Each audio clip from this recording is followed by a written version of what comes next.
姐姐的嫁妆是120万，轮到我却只有一床被子。这被子挺好的，纯棉的，还是新的呢。婉婉啊，你姐结婚的时候，她婆家要求高，我们没办法。你不一样，小陈家条件一般，一床被子就够了。好，就按您说的。哎，我早该明白的。我和姐姐从来都不一样，从出生起，我就注定是不被偏爱的那个。我叫林婉，而我的姐姐叫林草。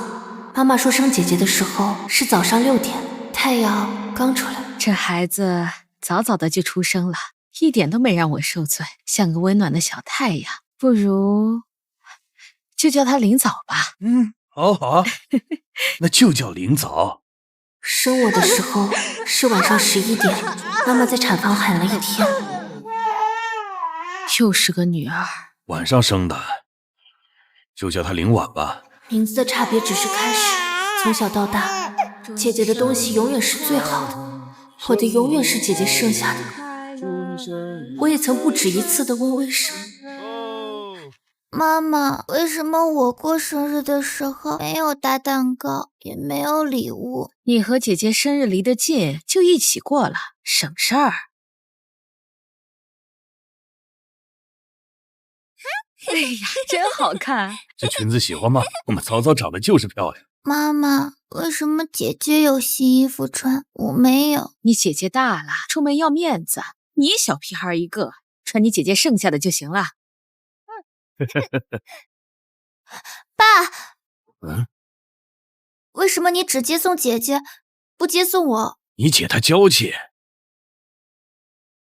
你不皮是吗？自己骑车去啊！他们的每一句话都那么温和，可每一句话却都像刀一样锋利。后来我也不再问了，因为答案永远是一样的。姐姐听话，姐姐乖，姐姐讨人喜欢。我以为只要我做得够好，爸妈也会像喜欢姐姐一样喜欢我。可到了上大学的时候，我和姐姐的差距更明显了。爸妈，你们看。哎呦，我们早早真厉害，考了个2本呢。太好了，我就说了，早早从小就聪明。来，早早，看看妈妈给你准备的礼物，喜不喜欢？快打开。这是我上次相中的那个笔记本电脑，谢谢妈。哎呀，早早，谢谢。切，不就是个2本吗？我可以考得更好。全体起立交卷。妈，我考上省城的1本了，比姐姐的学校排名还要高100多呢。挺好的，开学你就自己去报道吧。当初姐姐考上2本，也给她买了台新的电脑，还跟爸爸亲自去送她报到。怎么我考上1本了，你们连送都不送？你姐那个学校离家近，好照应，你那个太远了，就自己去吧啊。哦，那我的学费啊？对，学费你就自己解决吧。你姐马上要出国读研了，那可是个天大的好机会，耽误不起，家里所有的钱都得紧着你姐用。妈，凭什么呀？我跟我姐同样都是您的女儿，怎么到我这里就要自己想办法了？哎呦，你这么聪明，打工就挣回来了啊！爸，凭什么呀？你这么聪明，打工就挣回来了。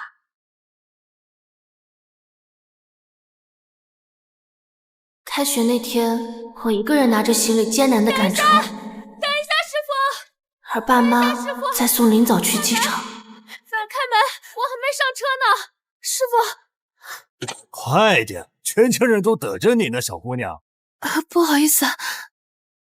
草草，到了国外要照顾好自己，好好吃饭，知道吗？知道了妈，好啰嗦啊。你这孩子。常给家里打电话。出国后的林早可以肆无忌惮地享受着爸妈生活费的供养，今天这顿我请了，你们放开了吃。谢谢早早，早早大气。干杯！而我为了凑学费，4年如一日的打工，食堂帮厨，超市收银，家教，能干的都干。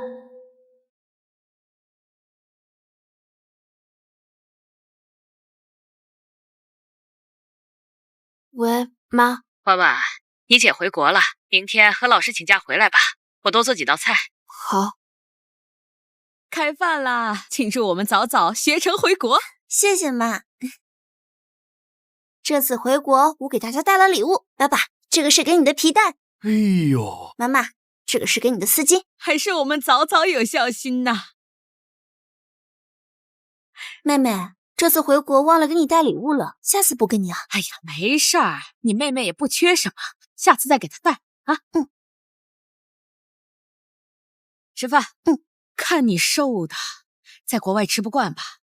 下次妈妈做辣椒酱给你带回去，保管合口味。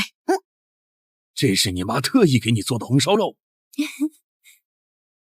妹妹怎么不说话呀？没什么想说的。又不高兴了？你就是嫉妒我，从小就嫉妒。我嫉妒你什么？嫉妒爸妈偏心我呗。爸妈偏心我怎么会？谁让你不讨喜我？快吃菜吧啊！这个也是你爱吃的，多吃点。我就知道，又是这样的视而不见。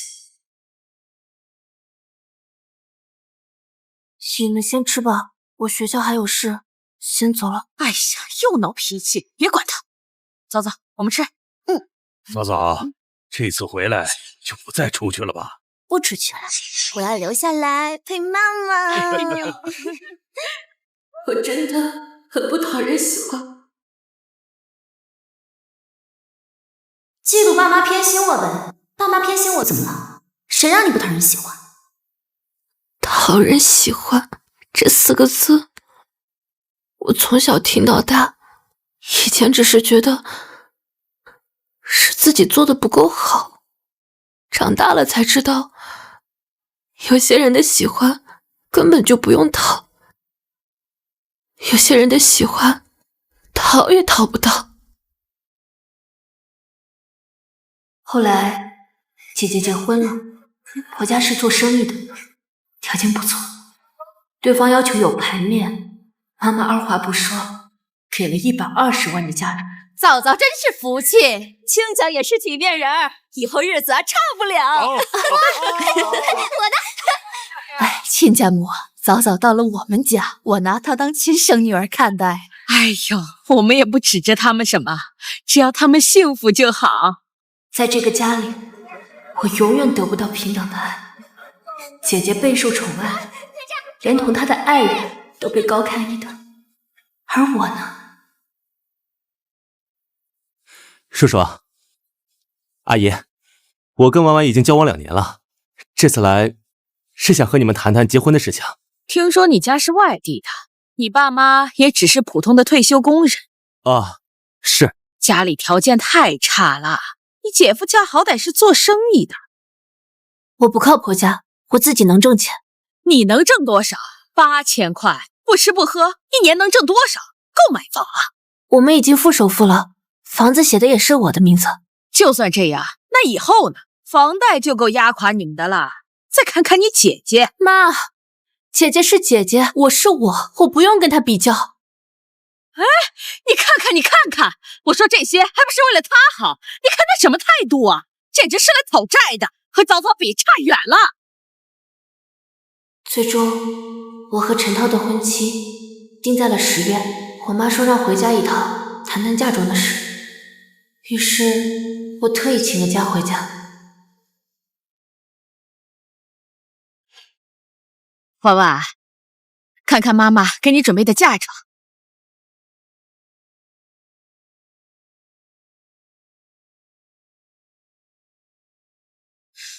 婉婉，你姐结婚的时候，她婆家要求高，我们没办法，给了120万。你不一样，小陈家条件一般，不用那么多排面。这是上周我专门去商场给你挑的，纯棉的398，红色的喜庆。398。妹妹，妈妈对你已经很上心了，你就别和妈妈闹脾气了。是啊，婉婉，礼轻情意重啊。还有啊，我跟你爸商量过了，酒席也不用办那么多，你们年轻人不喜欢应酬，办个5、6桌，意思一下就行了。妈，你们这不是欺负人吗？怎么就欺负人了？姐姐的嫁妆是120万，轮到我就只剩下一床398块钱的被子。她结婚，你们摆了20桌，一表3000里的亲戚都备起来喝喜酒了，轮到我就只剩下5、6桌，这还不是欺负人吗？你知道什么？你姐那是婆家要求高，不办不行。你婆家又没要求，花那冤枉钱干什么？妈，我就想知道，同样是你10月怀胎生下来的女儿，为什么就要差这么多？凭什么？凭你姐从小听话懂事，讨人喜欢。你呢，凡事斤斤计较，一天到晚板着个脸，谁愿意亲近你？原来在你心里，这就是理由，就因为我不讨人喜欢，所以我就不值钱吗？妈说的对，你就是嫉妒我，从小就嫉妒。我嫉妒你，不嫉妒你能这样？120万怎么了？那是妈心甘情愿给我，是我有福气。你有本事让妈也心甘情愿给你呀。原来我这么多年受的委屈，在你们眼里是嫉妒、计较。行，我不要了。不要什么？嫁妆我不要了，这辈子你们留着自己干。站住！你这是什么态度？我好心好意给你准备嫁妆，你就这样？妈，你自己留着吧，我不讨人喜欢，我不配。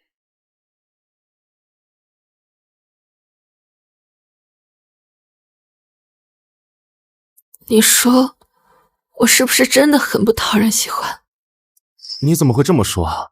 我妈说，因为我不讨人喜欢，所以给了我姐120万的嫁妆，只能给我一床398块钱的被子。那你是怎么想的？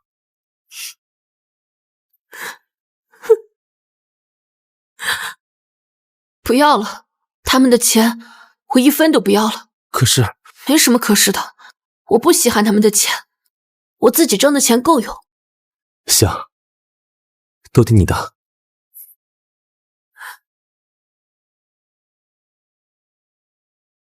接下来，我和陈涛开始自己张罗结婚的事情。我没有告诉爸妈，反正他们也不会关心。哎，对了，你跟经理都确定好了吗？确定好了。你看啊，现在酒店、请帖都完事了，接下来我们就该选婚纱了。行，那我们明天就去看婚纱。好。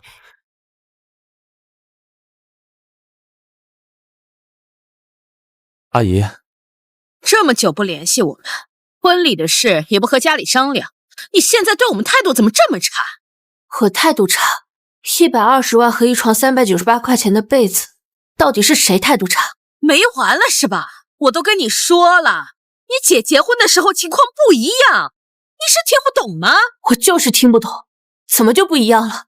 我和我姐同样是你的亲生女儿，为什么就不一样了？你姐婆家有要求，就因为我婆家没要求，所以我就不值钱吗？林婉，你怎么变成这样？从小你就嫉妒你姐，现在还嫉妒？我告诉你啊，嫉妒是最丑的。我嫉妒？妈，我从小就穿姐姐的衣服，上学自己骑自行车，上大学也是自己去报到，学费是我自己贷款还。从上大学到现在，我没有问家里要过1分钱。我嫉妒什么？我嫉妒你给姐姐120万，只给我一床被子吗？那是因为什么？因为我不讨人喜欢。妈，你知道我大学学费贷了多少钱吗？8万，5年了，我上个月才刚还完最后一批。妈，这5年来，你有问过我缺不缺钱，过得好不好，打了几份工，每天工作到几点吗？你有问过我哪怕1次吗？我那是因为我……行了，您不用回答，我也用不着你回答。就这样吧，我和陈涛还有事要忙。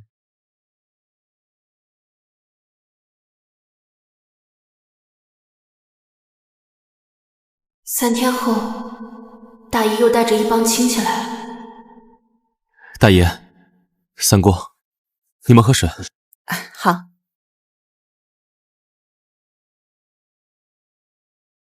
婉婉，听说你跟你妈闹脾气了？大姨，我没闹脾气。你妈说你因为嫁妆的事儿不高兴了，可就这样，结婚也不能不跟家里说呀。我没有不高兴，我就是不要了。这怎么行？结婚哪能不要嫁妆？这不像话。是啊，婉婉，你这样是会给外人留口舌的，我们家是会说你爸妈不懂事儿啊！你这大姨、二叔，我姐结婚，我妈给了120万的嫁妆，20桌酒席风光大办，轮到我就只有一床被子，5、6桌薄酒敷衍，你们觉得我该高兴吗？你说什么？你妈给了早早120万？大姨，您不知道吗？我只知道是多给了一些，可是不知道给这么多呀。那您现在知道了。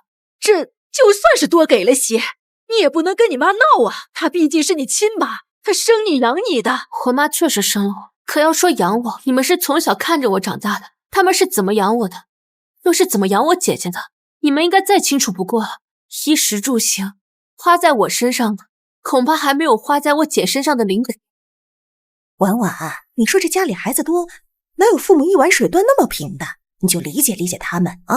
是呀，婉婉，你姐结婚早，家里存款多，就多给点嘛，对吧？陈涛，你也劝劝婉婉，做儿女的不能跟爸妈计较这么多，对吧？无论婉婉做什么决定，我都支持她。我不是计较，我就是不想忍。婉婉，你听大姨说。大姨不用再说了，这是我跟我妈之间的事，你们劝不了。行了，大姨、二叔、三姑，你们要是没有什么其他的事情，那就请回吧。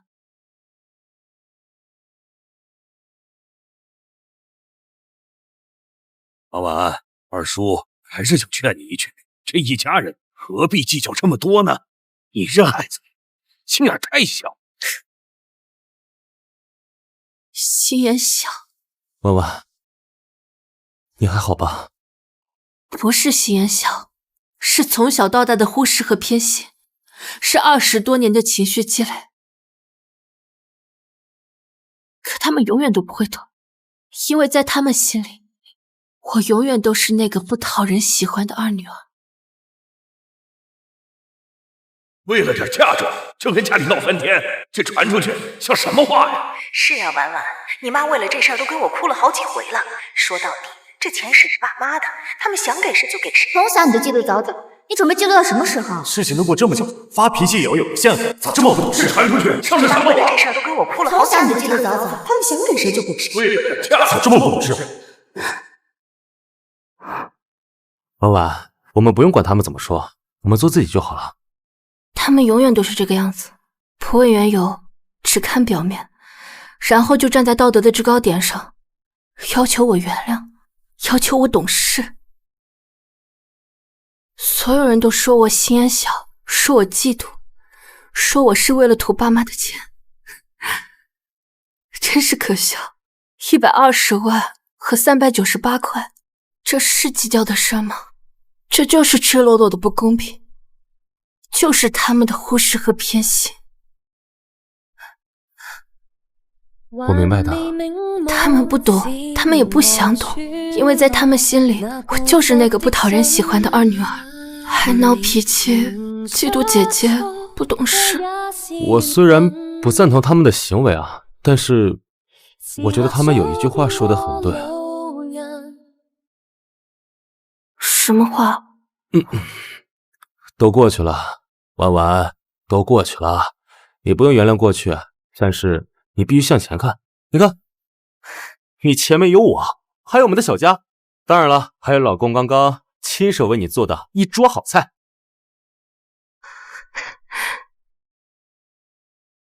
心情不好呢，喝点酒，今天老公陪你不醉不休。其实还好，自从不回那个家以后，我反而觉得轻松了很多。总会过去的，说不定哪天你妈知道自己错了，就过来找你弟头了？不会的。从小到大，他从来没有觉得自己做错过，因为在他心里，姐姐是心头肉，我永远都是多余的那个。陈涛，你知道吗？当初我记得姐姐考上2本的时候，我就坐在旁边看着他们夸姐姐，给姐姐买了新电脑。当时我就在想，要是我能考得比姐姐好，他们会不会也夸夸我？我们早早真厉害，考了个2本呢。哎，来，早早，快打开。不就是个2本吗？我可以考得更好，可是没有。他们不仅没有夸我，反而为了供姐姐更好的出国留学，没有给我提供1分钱的学费。陈涛，你知道吗？我大学的学费都是我自己贷款的。我知道，我当时追你的时候就注意到了，你每个月要花1500块钱去还贷款，平时省吃俭用。那个时候我就在想，这姑娘真不容易。不容易。20多年来，我第一次听到有人对我说不容易，而不是……哎呀，早早，你看看你姐姐，怎么不跟你姐姐好好学学？哼！陈涛，你知道吗？这么多年来，你是第一个站在我身后说我不容易的人。傻姑娘，我其实有件事情没告诉你。什么事啊？其实那个房子的首付有8万块钱是我攒的。我当初跟你说我没有存款，是因为我不想让你觉得我图你什么。其实房子的名字、彩礼这些我都不图的，可是我没有想到你最后会真的在房本上写我的名字。对不起，我骗了你。我知道。你知道你每个月工资8000块钱，平时吃饭都是自己带便当，从来不乱花钱。5年了，攒不下来钱才奇怪。那你不生气？我生什么气啊？我高兴。高兴？我高兴，我老婆是个明白人。婉婉，以后别什么事儿都自己一个人扛了，我们之间不用分得那么清楚的。有些人偏心呢，是生怕你占便宜，但我呢，是生怕你吃亏。我也绝对不会让你吃亏的。陈涛，谢谢你。哭吧，想哭就大声哭出来吧，把你这20多年受的委屈全都哭出来。婉婉，我抱着陈涛哭了很久，不是伤心，是憋了太久，终于能放声哭出来。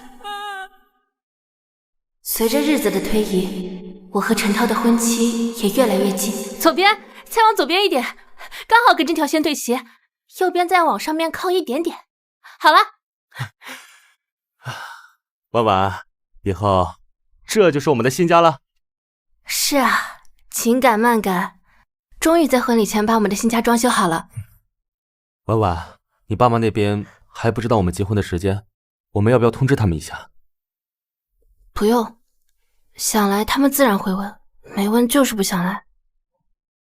以后我不会再纠结他们为什么不喜欢我，也不会努力的去讨好他们。我就是我，我要为自己好好的活。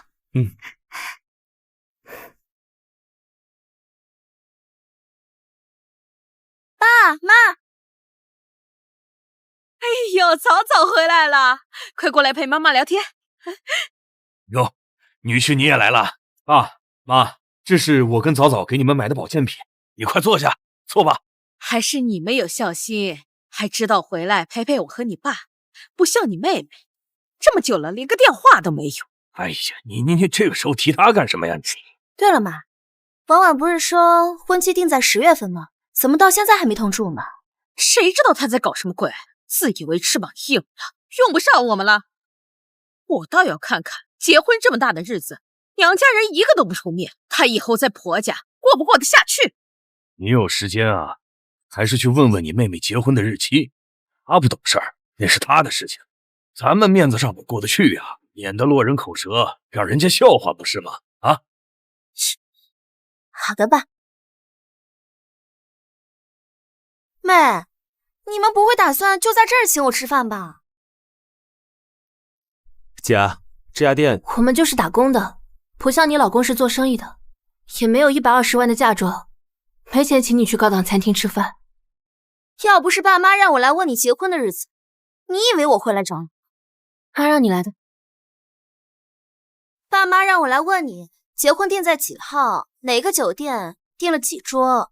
10月18，在陈涛他们家旁边的小酒店，就几桌，亲戚朋友意思一下。就几桌？那也太寒碜了吧！你们该不会是因为酒席太寒碜了，怕亲戚朋友们拿你们家和我老公家做对比，所以才不通知亲戚朋友？我们不怕对比，我跟婉婉把日子过好就行。这日子又不是过给别人看的。没错，我们花自己的钱，没靠婆家，也没靠娘家。那些靠婆家娘家的都不嫌丢人，我们有什么嫌丢人的？你这话什么意思？指桑骂槐什么呢？我结婚的时候是妈花的钱，可能又不是我求着妈给，你少嫉妒我。我又没有指名道姓，你怎么就觉得我说的是你呢？你说的就是我。你要这么想也随便，反正我的婚礼不用爸妈出钱，也不用他们张罗，他们想来就来，不想来也就算了。饭钱我们已经付过了，还有事就不陪你吃饭。哎，你们，妈！哎呀，别哭了，别哭了，这是怎么了？那个婉婉，她就是嫉妒我，我好心问她婚期，她指桑骂槐的骂我。真是长能耐了，真以为嫁了人就有人撑腰了？就那个陈涛，小门小户的，等他吃了苦头，有他求我的时候。这个婉婉现在还真是太过分了。本来还想去参加他婚礼，现在我还不去，就让他被南方亲戚的唾沫星子噎死算。我等着他回来求我去。是。回来了，回来了，老婆。拿的什么呀？我告诉你，到底是啥呀？当当当当，这是啥？打开看看。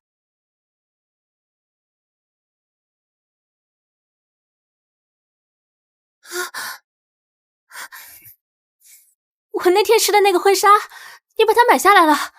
那天我们一起试婚纱的时候，我就看出来你很喜欢这件婚纱，但是呢，又舍不得钱，所以我后来回去就把它给买回来了。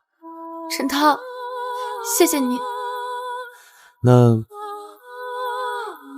你要怎么感谢我呀？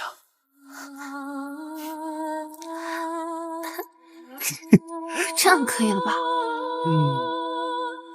满意。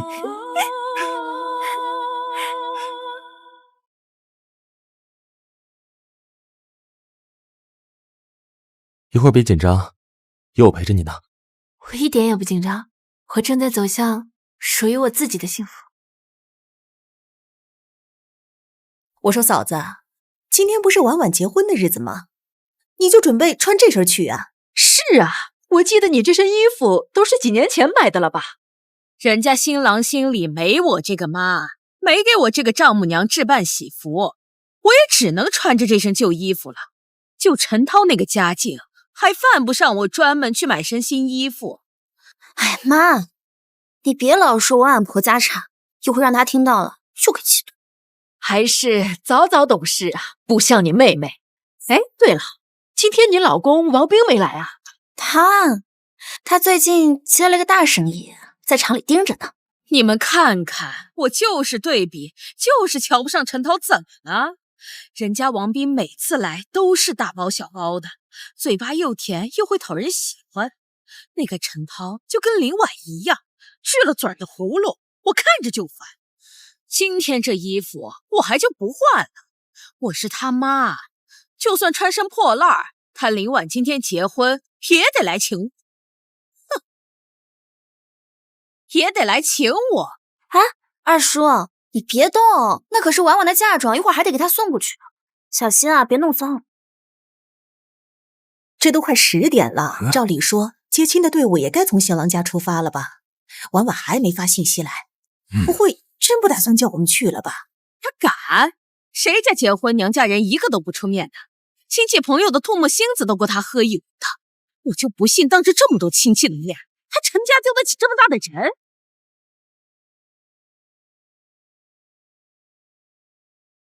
人家新娘都是爸爸牵着进场，今天这位怎么就都自己啊？哎呀，还不止呢！今天8桌宾客都是男方的人，女方一个都没来。下面，让我们用最热烈的掌声，有请今天最美丽的新娘登场。闺女，挽着爸爸的胳膊，抬起头，这路上爸爸陪着你。咱们有人疼。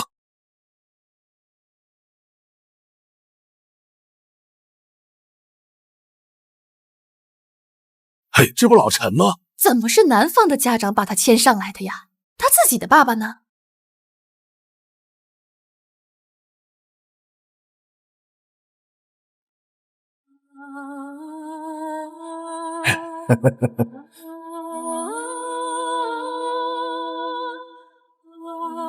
让我们恭喜这对新人，下面有请双方父母上台。哎，请问新娘的父母到了吗？我父母今天有事来不了了，不过没关系，今天最重要的是我跟陈涛的婚礼。新娘父母家人都没来啊？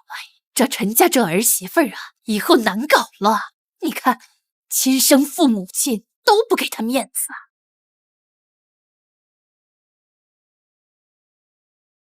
家家有本难念的经，咱们婉婉是个命苦的孩子，什么事情都自己扛。今天她能站在这里，是我们陈家的福气。我们老两口没有别的本事，但我会把婉婉当成亲生女儿一样疼。婉婉，以后我们就是一家人，咱们婉婉有人疼。好，真好，真好。新婚快乐啊！慢走，慢走。晚上打麻将啊！你干什么呀？你谁呀？怎么能随便打人？林婉，你真是长本事了，结婚居然连爸妈姐姐都不请。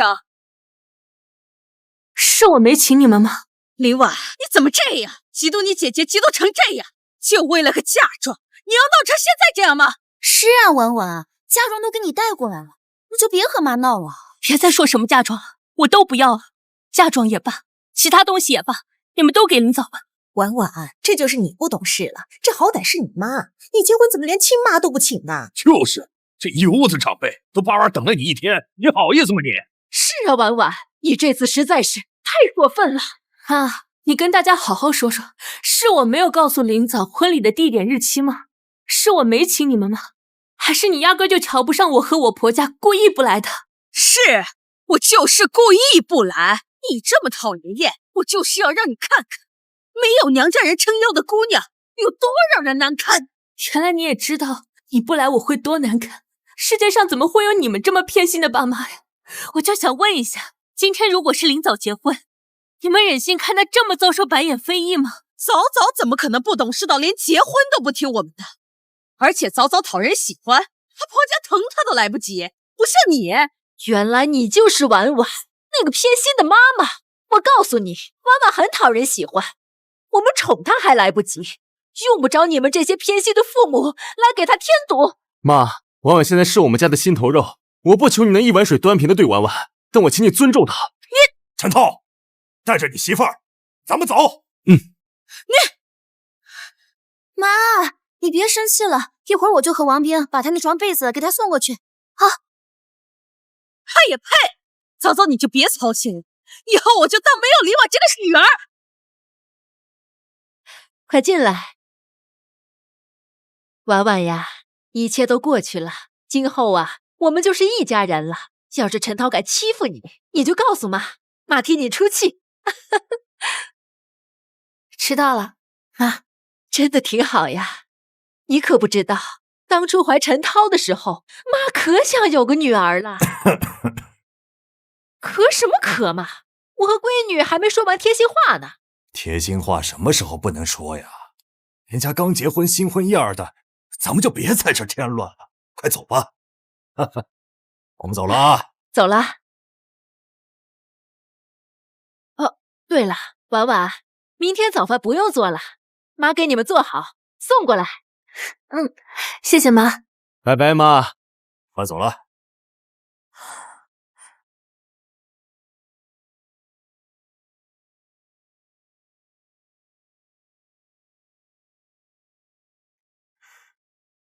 哎呀，你别见怪啊，我妈那个人就是有点唠叨。怎么会呢？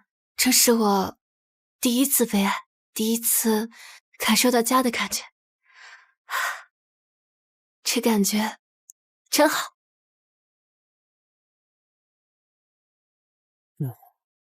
婉婉，你放心，以后啊，我和我爸妈都会对你很好，很好，很好的。好。婚后，我彻底断了跟父母的联系。陈涛，快点，要迟到了！来了来了。但我却觉得前所未有的轻松，因为我已经再也不缺爱了。早饭还没吃呢。不行，来不及了妈。今天公司开大会，我们得早到。哎呀，他替格子大扛饿，你可不行啊，带去路上吃啊。谢谢妈。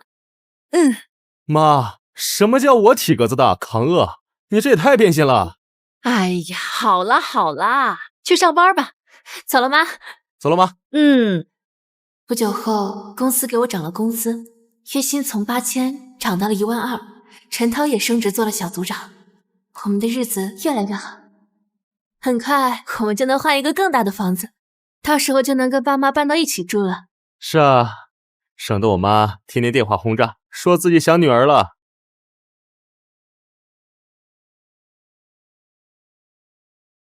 喂，婉婉，我是姐夫。姐夫，有什么事不能电话里说，非要出来见面啊？啊，是这样的，你姐想让我问问你，方便借点钱吗？我姐让你问我借钱啊，我们公司这边出了点状况，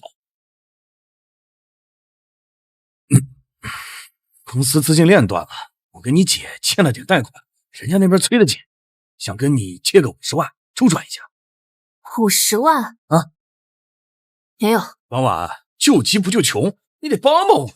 姐夫也知道你困难，但是你有多少先借多少，好歹先让我跟你姐把眼前的难关挺过去不是？1分都没有。婉婉，林早是你亲姐，我是你亲姐夫，你真就眼睁睁见死不救吗？亲姐、亲姐夫，现在想起来说这些了。当初我姐的嫁妆是120万，轮到我是一床被子。当时你跟我姐说什么了？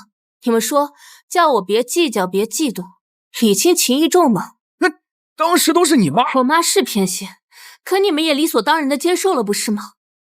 说到底，你们从来没有把我当成过一家人，所以也别想让我把你当成家人。120万这么快就花完了，我妈不是从小就见不得林早吃苦吗？你们要借钱去找我妈，别来找我。林婉，你真就这么绝情，一点忙都不肯帮吗？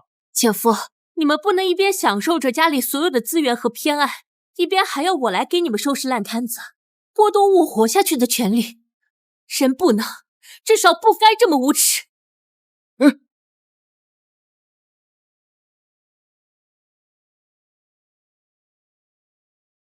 回来了，媳妇儿，快洗手准备吃饭了。爸今天露了一手，咱们有口福了。好。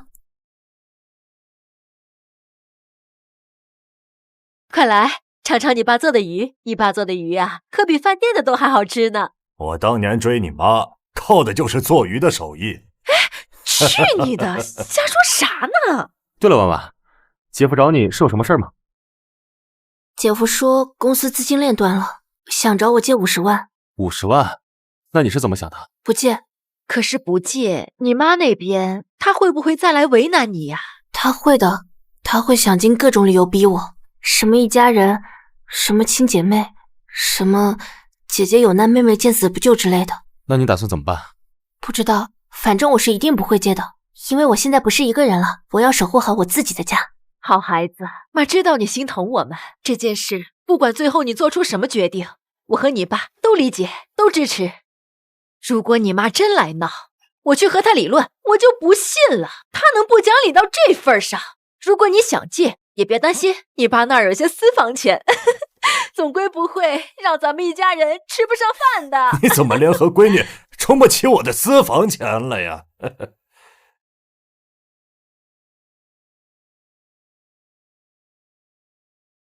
妈，往别币那边催得越来越紧了，到底怎么办呀，妈？嫂嫂啊，这张卡里有5万，那时候为了凑你的嫁妆，家里亏空太大，这5万是妈妈仅存的积蓄了。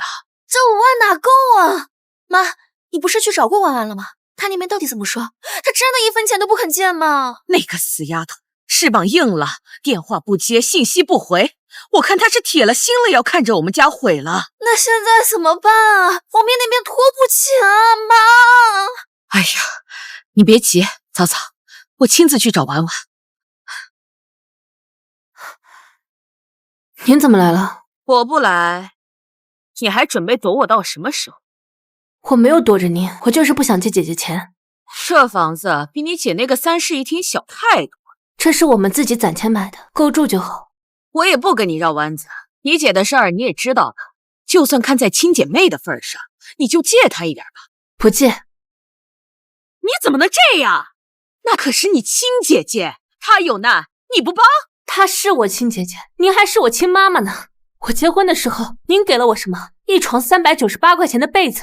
我婚礼当天收到的不是祝福，是您的一记耳光。妈，我这结婚大半年了，你有打过1通电话问过我婚后生活过得怎么样吗？结婚那次是我不对，但那也是你不想让我们去啊。您压根儿就没想来，您要真想来，我不让您来，你也会来的。您就是觉得我嫁的人不行，婚礼太寒酸，您没面子。我没有。您没有？还是说你想让我求着您去，想让我承认我爱嫉妒，我心眼小，想让我像过去20年一样容忍你的偏心？被我说中了吧？所有的好事一件都轮不到我。现在姐姐有难了，您就想着来找我了。我没钱，1分都没有。你怎么可能没有？你都工作5、6年了，怎么可能没有存款？对呀，我本来是该有存款的，可我的存款去哪儿了？我告诉你，我赚的钱全部用来偿还助学贷款，还有各种生活开支，还有这套您一进来就觉得小，不如姐姐家大气的房子。可这些已经是我力所能及能给自己最好的东西了。你不用跟我说那些，我打听过，你和陈涛都升职加薪了。就算之前你的日子过得紧巴巴的，陈涛总该有存款吧？你现在不仅要压榨我，还要压榨陈涛。妈，你有没有想过，我跟陈涛刚刚结婚，我要用他们家的钱去补贴娘家，他们家的亲戚会怎么看我呀？什么你的他的？你俩都结婚了，你姐也是他姐，他帮帮你姐又有什么？不管我跟陈涛有多少存款，我都不会借的。我是你妈，您是我妈，可您从来没有把我当成过你亲生女儿啊。妈，如果今天出事需要钱的人是我，您会借我钱吗？或者说您会为了我去求姐姐吗？您不会。还记得我当初刚毕业没钱吃饭租房的时候问您借钱，您怎么说的吗？来，嫂嫂，这是你的新年红包。谢谢妈。乖，就算你嫁人了，在妈这里也永远是个乖宝宝。婉婉，你也有。妈，我找到工作了，但是现在没钱租房，你能多给我点吗？或者借我点也行。你这孩子，妈哪有钱呢？这100块你拿着，剩下的自己想想办法。大学的时候你都能解决，工作了反而不行了。您说妈没钱，你自己想办法。我不知道你当时，您不知道什么？不知道我当时有多难？您压根儿也不想知道啊！这么多年来，您从来没有想了解过我，因为你有姐姐一个人就够了。谁叫我那么不讨人喜欢呢？我承认我是偏心了，但那都是过去的事了。你有必要这么和我翻旧账吗？我过不去。我还记得当时我就站在旁边，看着你跟姐姐理所当然的样子。现在想想可真觉得可笑。您给姐姐拿了1000块钱，给了我100块钱，却转头劝我要大度，跟我说谁叫我聪明能干呢？所以我就要多努力一些。行了妈，您走吧，我是不会借钱给姐姐的。你要气死我是不是？你姐姐如果因为这个破产了，你良心过得去吗？她破产关我什么事？她拿着120万的嫁妆，住着好房子，开着豪车，她破产了为什么要我来填？她不是有一个3室2厅双阳台的房子吗？真到那份上，怎么不卖房子？怎么他们不想降低生活质量，就要逼着我打拼这么多年，为他们做嫁衣吗？你们是一家人，一家人，这么多年来，你们有把我当成过一家人吗？在您心里，我一直都是多余的。从您生我开始，您就失望了，因为又是一个女儿。这么多年来，您从来没有正眼看过我。我没有。您有，120万和398块钱就是你对2个女儿的定价。行了，别说什么情况不一样，婆家条件不一样，您就是偏心，就是理所当然、理直气壮的偏心。说到底还是因为嫁妆，是不是？好，我补给你。这张卡里有5万，本来我想给你姐姐，现在给你，就当补给你的嫁妆，这样总行了吧？是补给我，还是施舍给我？我收下，然后呢？用这5万块钱换我的50万。妈，您这买卖做的可真划算。林婉，你就非要做的这么绝吗？我就是这么一个绝情的人。拿着您的钱赶紧走吧，以后不要再来我家了。林婉，我真是烦养你了。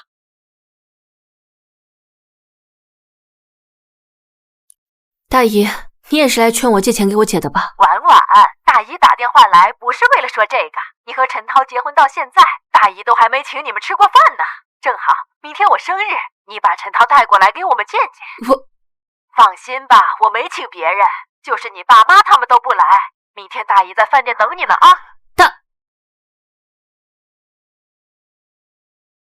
大姨生日快乐！婉婉来了，快过来坐，快点来，婉婉，等你好长时间了，坐吧。哎呀，快坐快坐。大姨，您不是说没叫别人吗？你这孩子，这大家都是亲戚，总不能一辈子不来往了吧？你以为我们想来啊？还不是因为你这次做的事实在是太过分了，我们大家都看不下去了。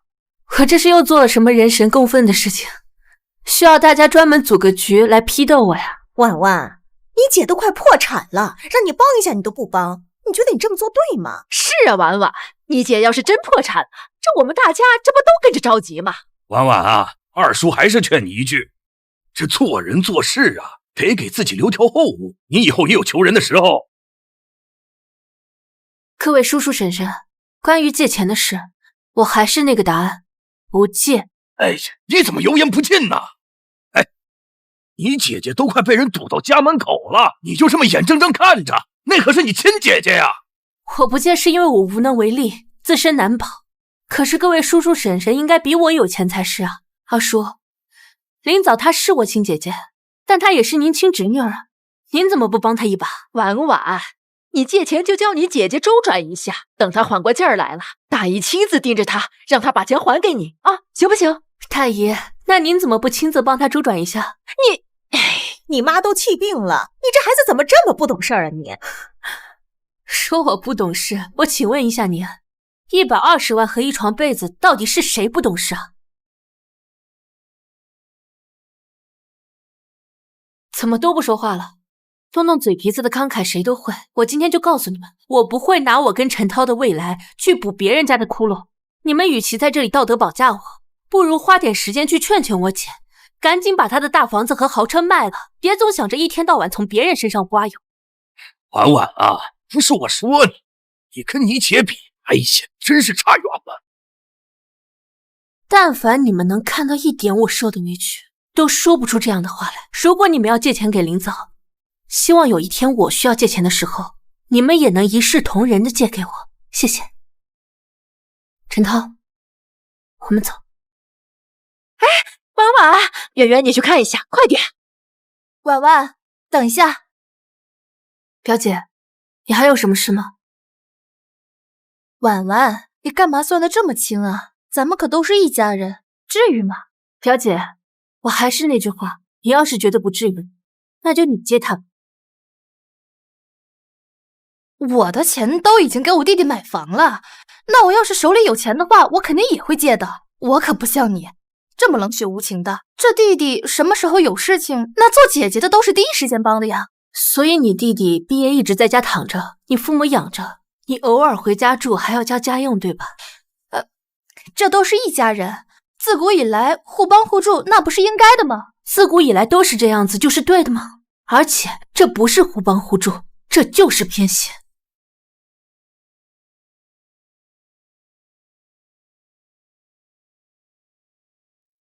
累吗？有点儿，不过心里舒坦多了。舒坦？不用努力讨好，不用谨言慎行，这感觉真好。以后我们再也不用讨好任何人。走。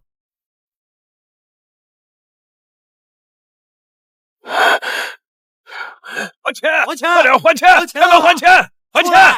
还钱！还钱啊！还钱！出来！对不起，老婆，我没本事，连累你跟我一起担惊受怕。不怪你老公，事后一点忙都帮不上。爸妈当时也是拼拼凑凑才凑出120万，现在只有5、6万了。婉婉那边真的一点希望都没有吗？毕竟你们是亲姐妹，她就忍心看咱们走到这一步？妈已经去求过他了，听说那边闹得很僵，他1分钱都不肯借。哎呀，都怪我，当初要是听你的，不盲目扩张就好，也不至于。老婆，我们要不还是把房子先挂出去吧？不管怎么样，先把眼前的燃眉之急解了。啊，那房子有我们那么多回忆，就这么卖了，你舍得吗？要不我再去求求婉婉。快点还钱！还钱！出来！快点！赶紧还钱啊！还钱！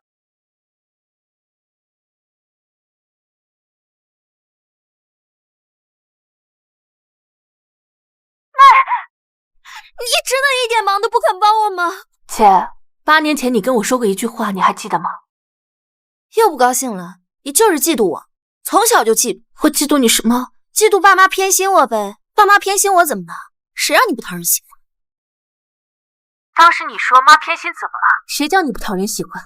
现在我把这句话还给你，你破产怎么了？谁叫你运气不好？您好，您拨打的用户这个林婉，他怎么这么小心眼啊，这么记仇啊？怎么样？怎么样了？他还是不肯帮我。没事的，老公，我去求他，只要我肯放下姿态，好好的跟他解释当天的事情，他一定会答应帮我们的。你好，你好，我找林婉，我是他姐姐，有急事找他。您稍等一下，我打个电话。喂，林组长，前台有人找。好，林组长正在开会，初不见你。开什么会啊？他姐姐都快破产了，他还有心思开会？你让他出来，我要见他！快，林婉！美女，不能在这闹！林婉，你在哪里？给我出来！保安！林婉！林婉！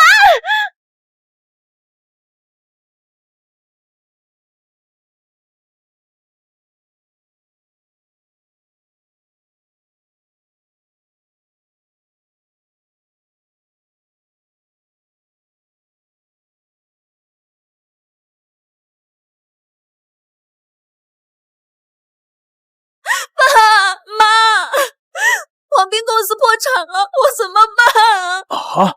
哎呦，我的傻女儿，别哭别哭，你放心，妈就算砸锅卖铁，也会帮你把这个坎迈过去的。我找了婉婉半个月，我一直找不到她，我可是她亲姐姐，她为什么不肯帮我？爸！唉，妈，要不我们去找陈涛吧，他一定会帮我们的。这个方案呢，大家回去再过一下。好，散会。辛苦了，今天。陈涛，你们怎么来了？我找不到婉婉，只能来找你了。妹夫，你借我点钱好不好？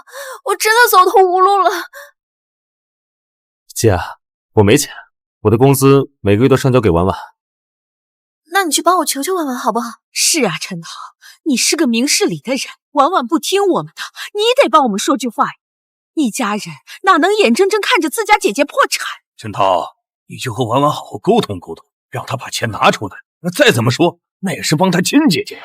爸妈，姐，借钱的事情，我尊重婉婉的决定。如果说她愿意借，我绝无二话；但如果说她不想借，我也不会勉强她，让她做自己不想做的事情。你怎么和你老婆一样的冷血？你一定早就串通好了是不是？就是嫉妒我，见不得我好。他们是谁啊？怎么跑到公司来呢？听说是陈主管的岳父岳母和妻姐，好像是来借钱的，吵得挺凶的。都是一家人，陈主管不是老好人吗？这次怎么这么绝情啊？这里是工作场所，请你们离开，不要打扰我们工作。你让我们离开？陈涛，你别忘了你当初是怎么娶到我们家婉婉的。现在我们家遇到难处了，你就翻脸不认人了？当初我和婉婉的婚礼是我们2个人的决定，你们作为娘家人，一个人都没有出席。至于帮主别人家嫁女儿，或多或少都有嫁妆，而婉婉的嫁妆呢，是一床被子。你们给她姐120万的嫁妆，却只给婉婉一床被子，你们知道婉婉有多伤心吗？我靠，一床被子，这也太过分了吧？是不是亲女儿？见过偏心的，没见过这么偏心的。要我也不见，都能把陈主管脾气这么好的人气成这样，这些人背地里指不定多过分呢，还敢来闹事。你们现在跑过来指责我们冷血，难道你们忘记了婉婉从小到大受过多少委屈吗？人心不是1天2天就变冷的。婉婉那么努力的想证明自己，你们却偏拿她和她姐做对比。你们今天在这里闹，是想让所有人都知道你们是怎么对婉婉的吗？陈涛，你说的这是什么话呀？我们毕竟是长辈吧，长辈也该有长辈应有的样子。尊重是相互的，不是靠道德绑架。我不知道你们有没有听说过一句话，父母无德，则子女不华。婉婉和她姐闹到现在这个地步，难道不是你们这些做长辈的从小偏心一手造成的吗？你这当女婿的还教训起我们了吗？你们老板在哪儿？大家都看看，他招的这是什么人？对，陈涛，是你逼我们的。今天你不借钱，你也别想在这公司待下去。非逼我不成，现在又来骚扰我老公，你们是不是太过分了？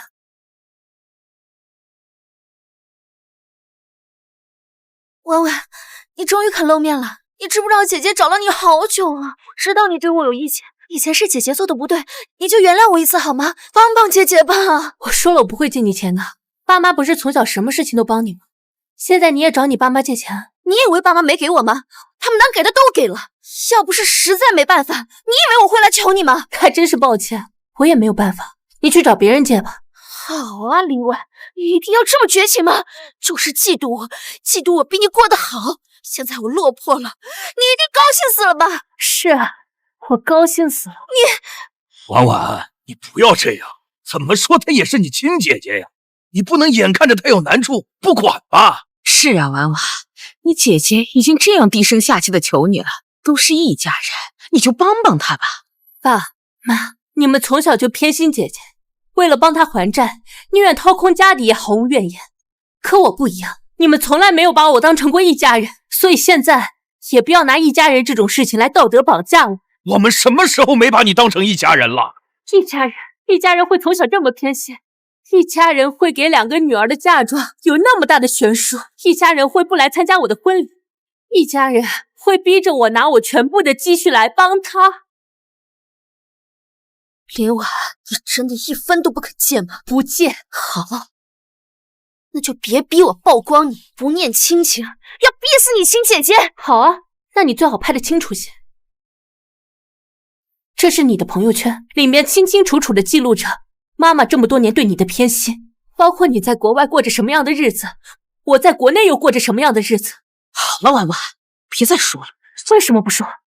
妈，我今天就想当着这么多人的面问问您，如果今天要还债的人是我，您会拿出您全部的钱来帮我还吗？您会带着一家人去姐的公司楼下闹，逼着他拿钱吗？您不会，因为在您心里早就做了选择。林早是宝贝女儿，就该享受一切，林婉是多余的那个，所以就活该自力更生。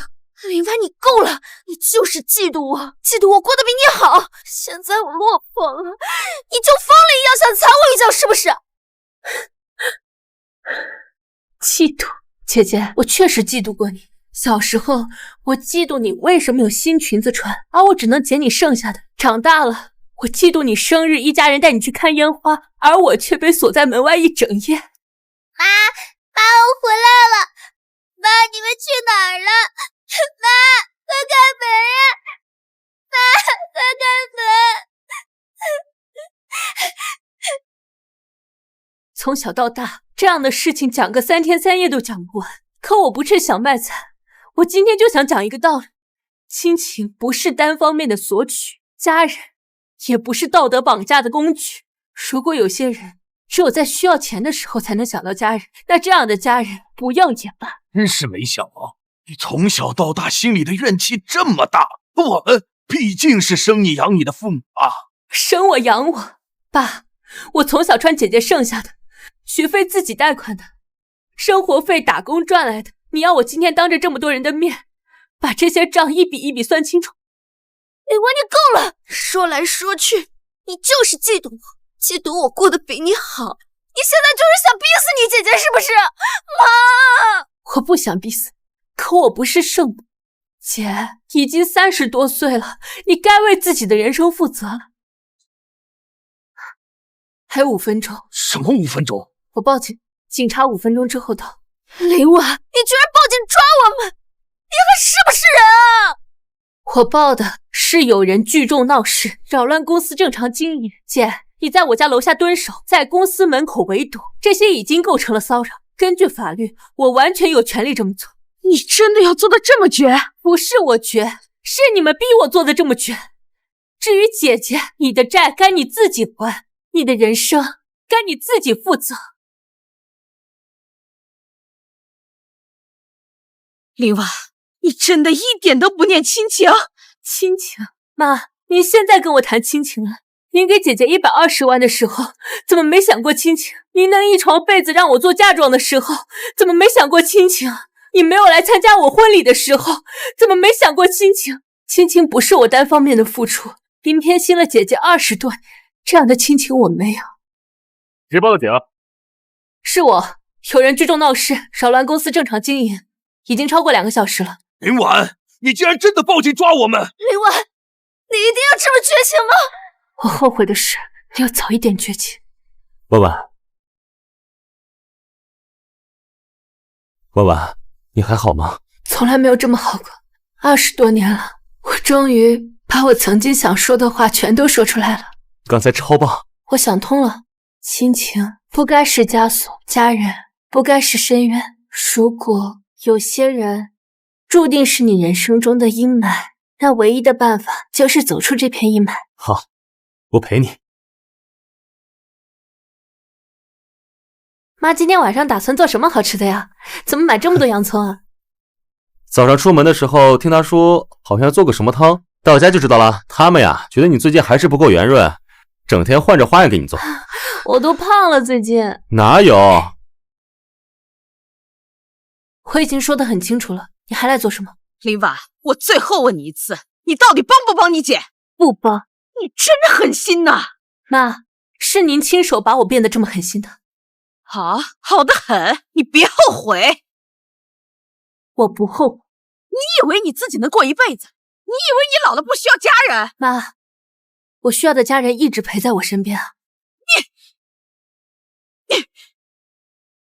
你给我等着！如果真的完了，我不会放过你的！哼！婉婉，没事，我现在已经不在乎这些了。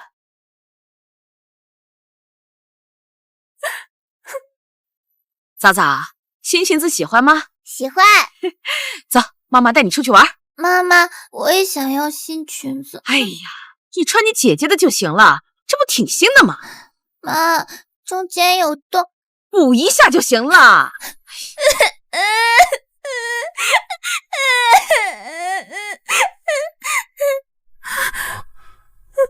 婉婉，婉婉，你怎么了？婉婉，婉婉，醒醒！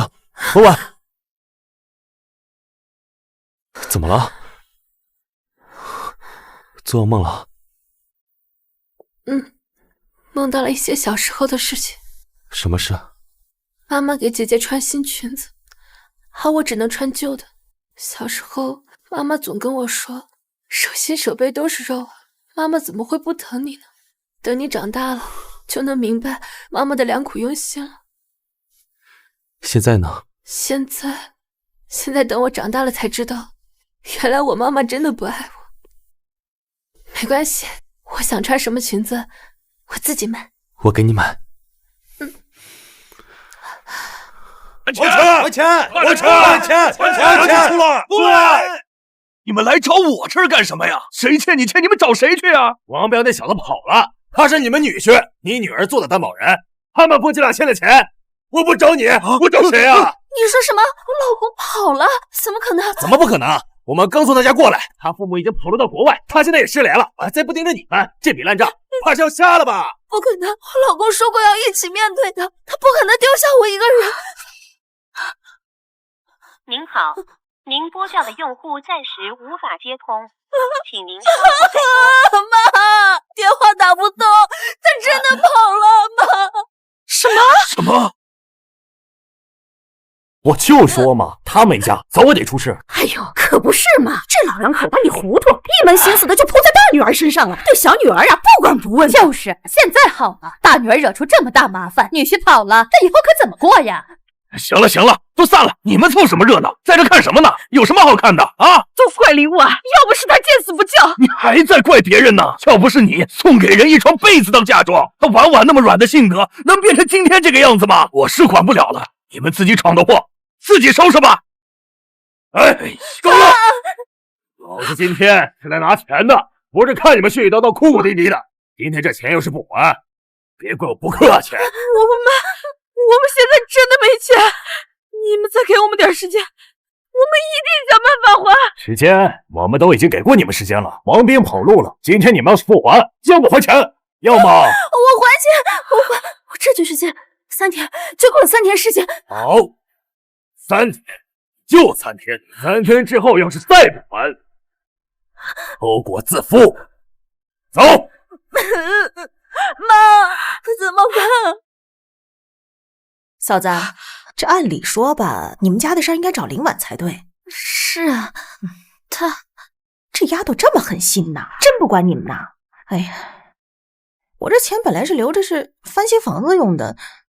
哎呀，你们先用，你们先用。等一下，钱可以拿走，但得立个字据。他姑父都是一家人，你这也太见外了吧？亲兄弟还得明算账呢。你们家现在这个情况，还不还得上还是个问题呢。我的钱也不是大风刮来的。好，我立。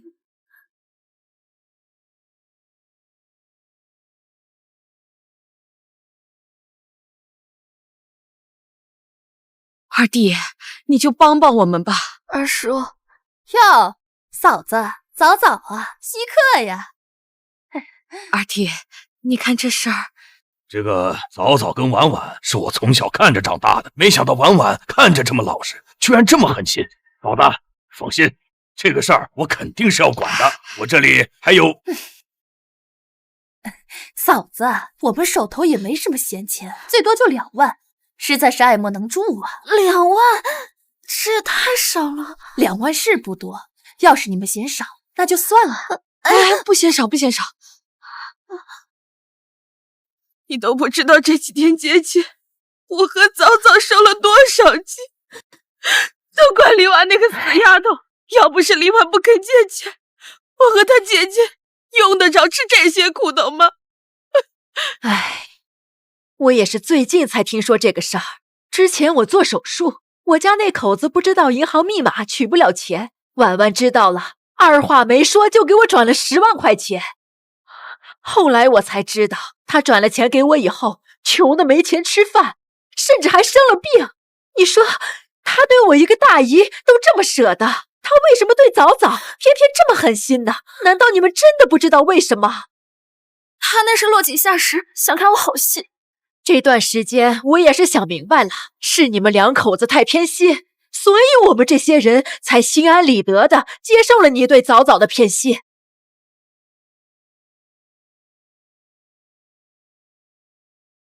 李总，你们要干什么？钱不是已经还给你们了吗？就那10万8万都不够零头。再给我一点时间，一定。要时间什么？我给你时间。谢谢。但是今天你要付出惨重代价。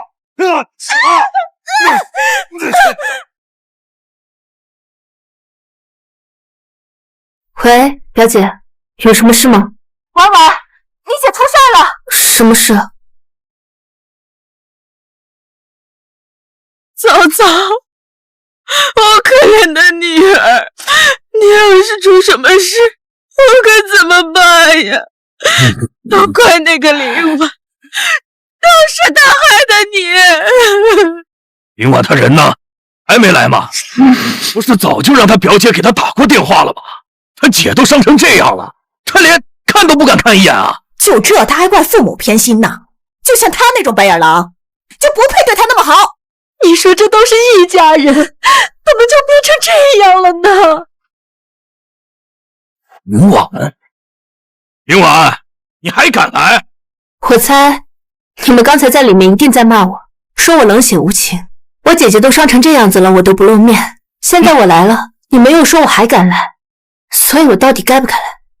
在你们眼里，我是不是做什么事情都是错的？你姐差点死了，现在你开心了吧？那跟我有什么关系啊？你要是早点帮她，她能走到这一步吗？二叔，公司破产是她的问题，老公也是她自己选的。我没有偷她的钱，也没有害她的公司，跟我有什么关系啊？二叔，您要是真心疼她，就把您房子卖了，帮她还债啊。您就借了2万块钱，就觉得自己尽力了。还有三姑，我听说您就借了3万，还立了字据，不是一家人吗？都是一家人，分得这么清楚干什么？我们再亲，那不还差着辈儿呢吗？你才是她亲妹妹啊！就是啊。哦，那你们就当是借给我爸的呗，他还是你们亲哥呢。怎么，你们又该说你们有自己的家庭，你们为难？我也有自己的家庭，不是吗？果然，刀子只有割到自己身上才知道苦。婉婉，你要是放心不下你姐姐，你就进去看看吧。太医，我想你可能是搞错了。我今天来呢，就是想看看，一个一直生活在偏爱里，觉得自己得到的一切都是理所当然的人，最后会是什么样的下场？姐姐的事情就交给你们处理了，我已经看过了，先走了。云婉，你太冷血了！哎，婉婉，你真的不去看看你姐了吗？不去，这是她自己的事情，我帮不了，也不想帮。陈涛，你觉得我冷血吗？当然不会，我只是有些担心你。担心什么？担心你一直扛着这些会太累。我不累，因为有你一直陪着我。我只想努力把我们的好日子过好。早早，妈妈做的你最爱吃的酒酿圆子，你出来吃一点好不好？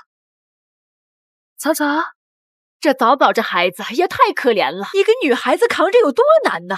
这以后的日子，你说可怎么过呀？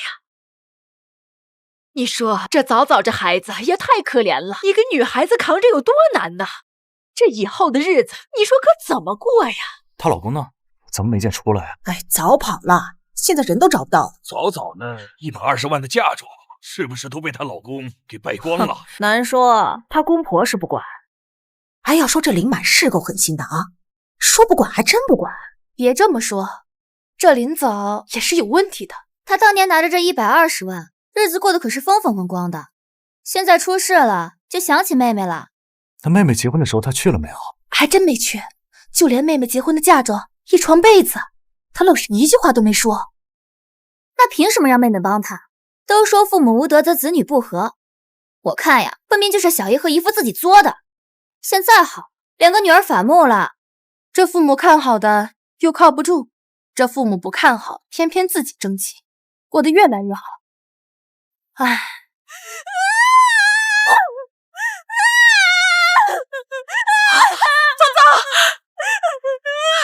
早早，别这样，别这样！你有没有听到他们说什么？他们为什么怪我？明明是雷婉，明明是雷婉嫉妒我，他嫉妒我嫁得比他好。我落井下石，一定在哪里躲着看我笑话呢吗？早早，你别这样，别激动，别气坏了神子，他们就是嘴碎，胡说八道呢。你也觉得他们说的对是不是？你也觉得林婉比我有出息？你们白疼我一场，白白在我身上乱分彩礼金律，我却什么都不能回报，你们是不是啊？妈没有。出去！出去！早早！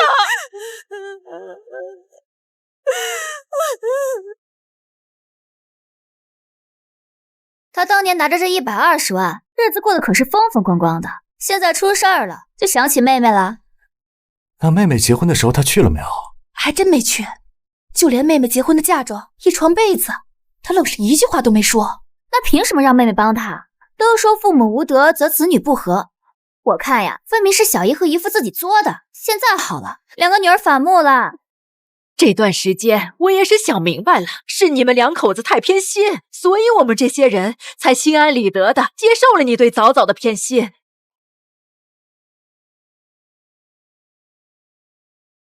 来了。谁啊？我能进去坐坐吗？请进。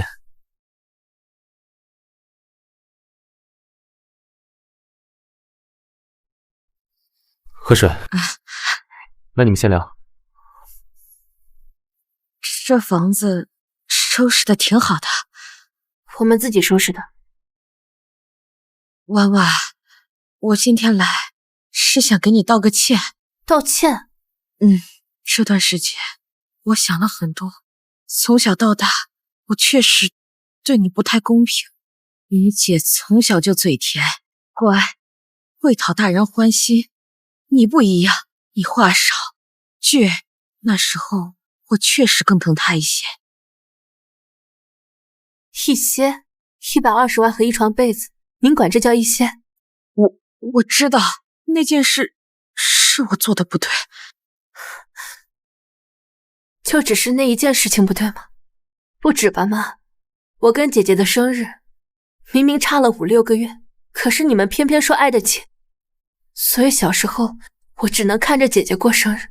还记得以前上学的时候，你们说我皮实，所以姐姐每天都有人接送，而我只能自己骑自行车。后来长大之后，这些差距就越来越明显了。这5年来，每一次发了工资，我先还贷款，再交房租，然后吃饭，剩下的我存起来，攒一攒，才攒出了如今的日子。妈，你知不知道，其实有些人真的会在童年的阴影里笼罩一辈子。就连现在，我都经常晚上梦到小时候的事情，然后做噩梦哭醒。如今你跑过来道歉，哪有这么轻巧？我就是听你大姨说，你之前借钱给他，原来搁这儿等着我呢。说到底还是为了我姐的事情，真难为你们兜了这么大一个圈子。不过可惜了，我大姨早就把钱还给我了，我把那些钱全都投到这个房子里，我不会给林早1分钱，你就死了这条心吧。不是，我不是那个意思，婉婉，我不是来让你帮你姐的。那你是来干什么的？我就是想来跟你说几句话。说什么？我听你大姨说，你借钱给她之后没钱吃饭，生了一场大病，还做了手术。我就想知道你生了什么病，要不要紧？你现在身体怎么样啊？你怎么当时也没跟家里说呀？你来就是为了问我这些？是，我知道我对你确实关心太深。那时候我把钱给了姨父，我自己就省吃俭用，一天只吃1顿饭，结果饿出了胃穿孔。喂，妈，我这边出了点状况，你能不能借我点钱啊？等我有钱了，我马上就还给你。婉婉啊，你能不能懂点事儿？你姐姐刚结婚，家里哪还有钱呢？玩得开心点儿，钱不够，爸妈给你转。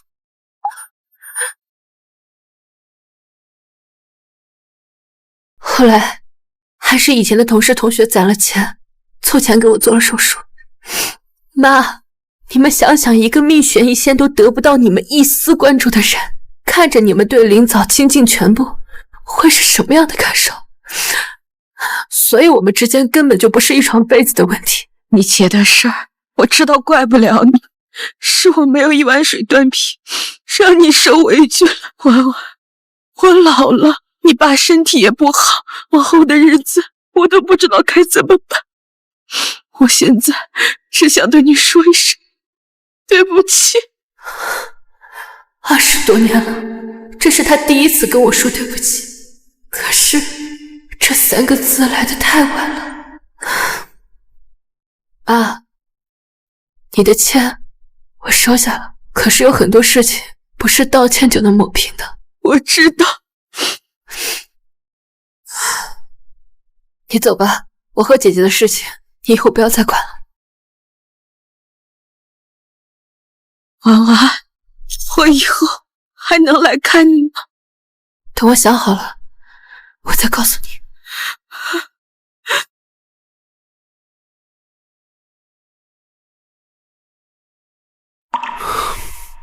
真没想到你妈那种人也会跟你道歉。我也没想到。那你想怎么办？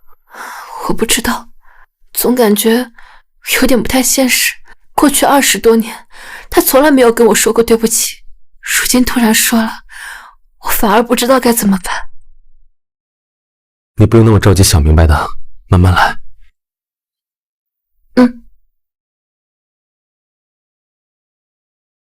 嫂嫂，妈妈回来了。嫂嫂，嫂嫂，嫂嫂，嫂嫂。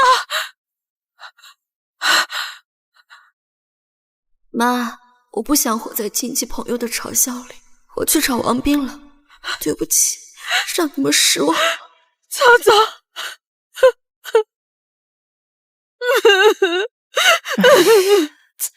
都什么事儿？一个两个的都不省心。要我说呀，这早早就是被你们从小惯坏了，一点担当都没有。遇着点事儿就知道躲，说白了，他们就是觉得反正遇到什么事儿都有你们兜底儿呗。就是，这都什么时候了，他还去找王斌那个混蛋，一点脑子都没有。他可倒好，一走了之，留下这么多麻烦事儿，也不管你们俩。我们呢，还是先想想办法，看看能不能联系到他，别再出点什么事才好。早早这孩子真是被惯坏了。哎呀，不哭了，别哭了啊！不行，我咽不下这口气。要不是婉婉太绝情，怎么可能把早早逼得离家出走呢？我找他去。来，走咱俩也去。我们去看看啊。放心吧，大哥。哎呀，嫂子，你别哭了。哎呀，嫂子。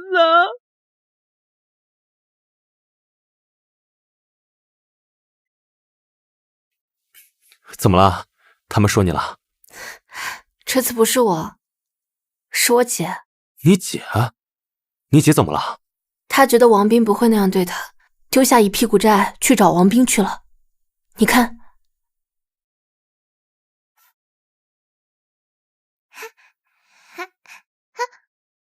你干嘛抢我糖？傻瓜，糖是用来吃的，而不是用来看的。想吃来追我呀？快把糖还给我！还给我！其实小的时候，我姐就总是抢我的东西，不过那都是开玩笑的。她看我哭了就会还给我，也不知道是怎么一步步变成现在这副样子了。是这家吧？对，是。开门，我是三姑。快开门啊！开门啊！开门，快点啊！哎呀，你们怎么来了？我们来干什么？我们来给早早讨个公道。林早离家出走跟我有什么关系啊？还用得着你们这么一大群人上门批斗我？婉婉，你现在可高兴了吧？把你姐姐逼走，你就是你爸妈唯一的女儿了，这再也没有人跟你争了。林早她是成年人了，她离家出走跟我有什么关系？说我逼她，是我逼她非要恋爱脑去找她老公，还是我逼着她就算问我爸妈拿120万的嫁妆也要嫁给这个老公？她老公破产了还不上债来怪我，她现在离家出走了也来怪我，她是没有办法独立思考独立行走了吗？要不是你不肯借钱，早早也不会被逼得无路可走啊。怎么不说是因为你们这群人没有尽力帮她才导致是这样子的，一个个抠抠搜搜拿出几万块钱就觉得是天大的恩情，现在反而跑过来道德绑架我。婉婉，现在你姐姐已经走了，以前的事那你就别那么计较了。你父母现在都年纪大了，以后这养老的事你可要担起来呀。就是啊，之前120万都没有想到我，现在养老了反而想起我来了。我告诉你们，林早变成现在这副样子跟你们这群人脱不了关系，你们一个个只会纵容他偏袒他，遇到点事就帮他甩锅推卸责任，林早如今才会因为你们这样变成这副没有担当的样子。你们要真是关心林早，现在早就满大街贴寻人启事去了，还有功夫来我这里磨嘴皮子？一个个道德感爆棚只会绑架别人的人，出去！不送，给我出去！出去！都给我出去！小倩，就是因为他们这样子，才把林早变成如今这副样子的。唉，作为女婿，我是不该背地里讨论岳父岳母，还有这些亲戚。我只能是说，他们的教育方式有问题。他们的教育方式不仅害了你，也害了你姐。他们的错误，我用了20多年才找到对的路，不知道我姐要用多久。我们努力过好自己的生活，就是对自己最好的交代了。吃水果去。走。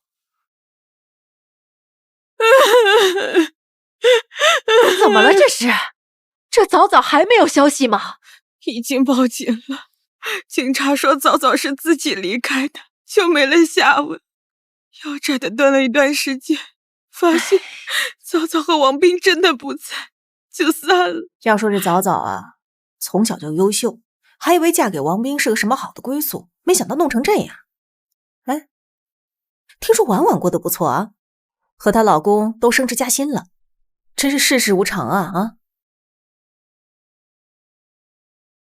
干杯！庆祝我们双双高升！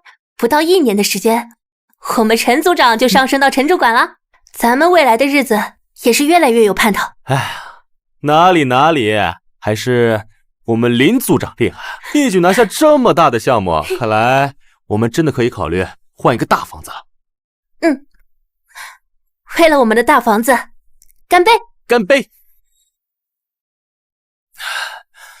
忽然想起来一句话，当所有人都不看好你的时候，偏偏我就是最争气的那个，这种感觉真是太爽了。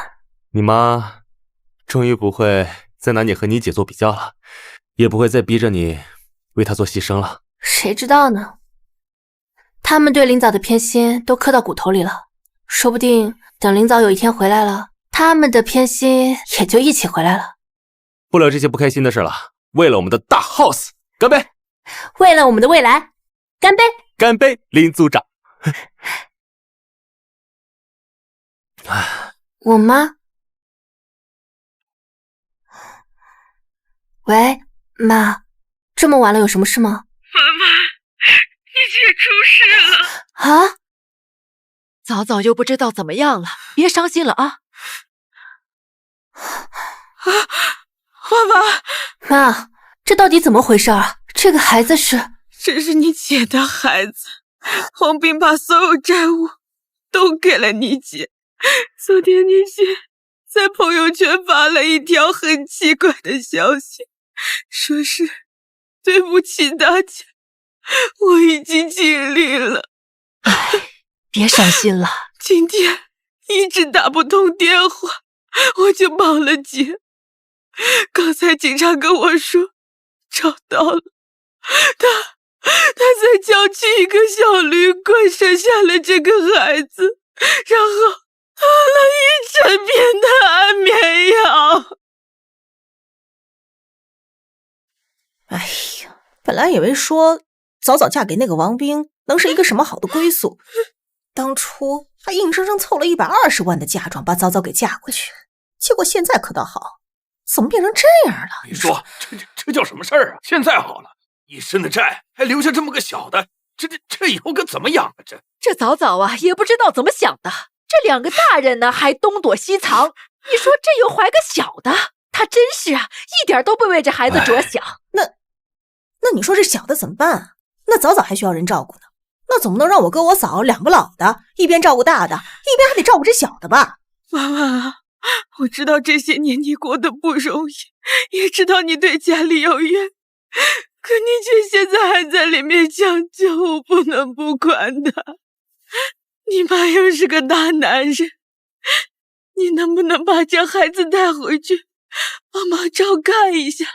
是呀，婉婉，听说你和陈涛现在收入也不错，照顾个孩子应该没问题吧？对呀，这孩子有的亲小姨带，我们大家也就放心了哈。谁的孩子谁管，我跟陈涛很忙，又没有经验，你们想想别的办法吧。婉婉啊，那嫁妆的事儿确实是你妈做的不对，但是我们大家都说她了。可是孩子可是你亲外甥，现在你姐又躺在里面生死未卜的，难道你就眼睁睁看着这刚出生的孩子你不管，你就这么狠心吗？我是狠心，你们现在才知道吗？你们不狠心，你们都是好人，那你们把这孩子带回家去自己养啊！你们这么有爱，一定会养得比我好的。对了，三姑，您之前不是还学过月嫂吗？专业对口，您又是林早的亲姑姑，于情于理，您带最合适了。这孩子，这外公外婆都在这儿呢，这小姨小姨夫也在这儿，横竖轮不着我这儿吧？现在算得这么清楚了，之前插手别人家事的时候，不也一点没见外吗？随便你怎么说吧，反正我可不能带啊！那我们家那口子可不得把我赶出去啊！二叔，那您呢？您跟二婶现在退休了，之前不也一直催着堂哥生孩子吗？那么着急抱孙子，干脆把这孩子抱回去练练手。哎，我可不带啊！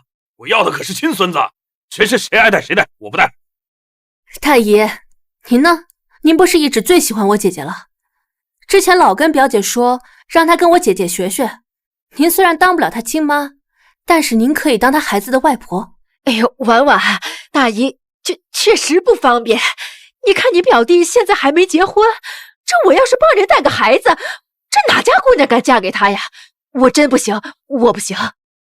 这样啊，那说来说去，还是三姑最合适了。哎，对，三姑最合适，三姑合适啊！凭什么呀？怎么就我最合适了？凭什么让我带回去啊？你这亲小姨不还在这儿呢吗？这在座的哪个不是林早的至亲？你们不就是担心，如果我不收下这个孩子，我爸妈又腾不出手来，最后照顾孩子的烂摊子就到你们手上了吗？所以你们就站在道德的制高点上，动动嘴皮子，想做好人，把责任推给我，不可能。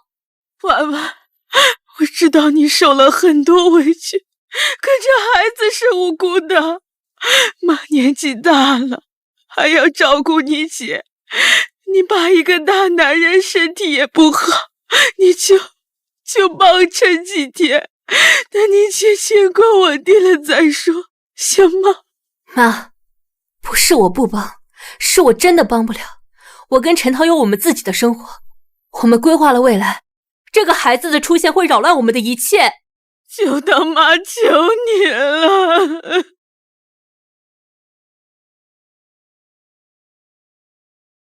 你们有没有想过，如果我今天帮了这个忙，接下来会怎么样？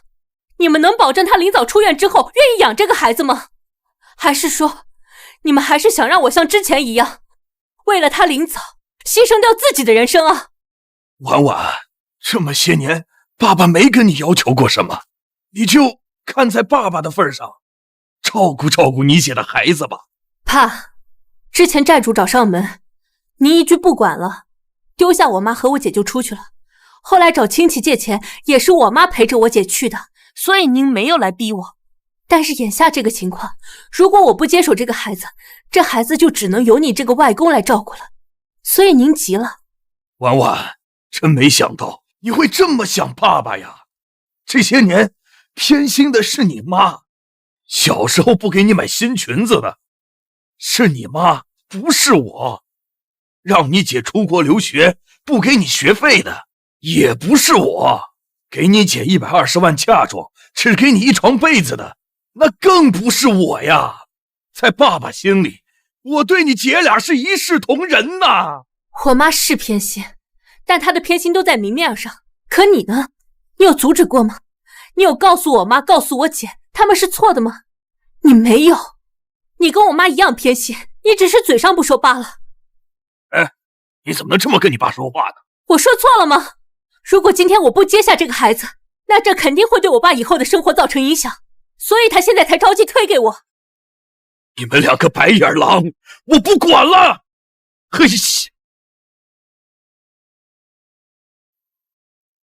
爸妈，婉婉的顾虑不是没有道理的。我和婉婉正在事业的上升期，实在腾不开手。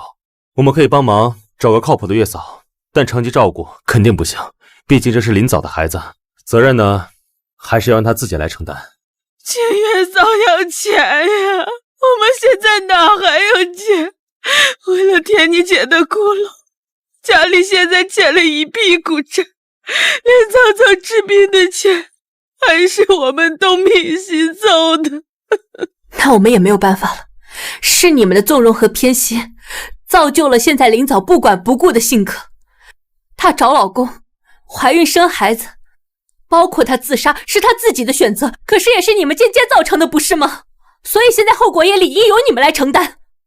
我们走。妈妈，你别走，妈给你跪下了还不行吗？妈，上次聊过之后，我以为你真的知道错了，现在看来，你对林早的偏心，果然已经刻到骨头里了。爸妈，各位长辈，我们先走了啊。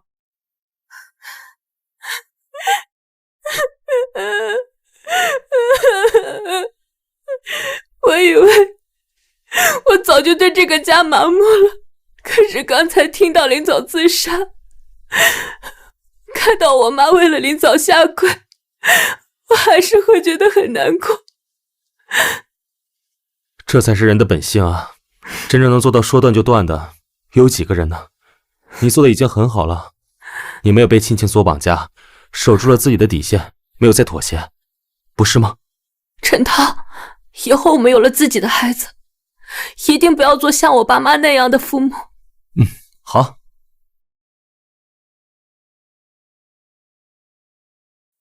早早啊，你乖乖在医院，妈得赶紧去接你爸和孩子。这几天妈在医院照顾你，你爸带着孩子只能轮流去亲戚家吃饭，去得晚了，一会儿他们又该说了。妈，我是不是让你们受了很多气？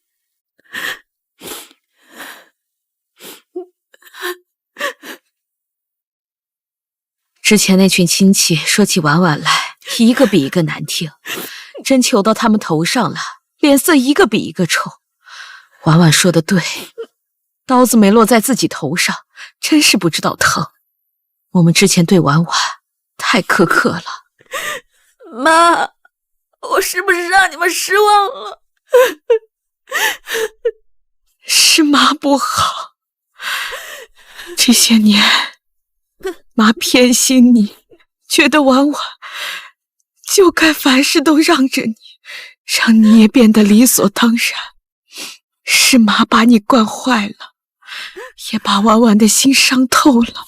妈就希望你们姐妹俩以后都好好的，妈就放心了。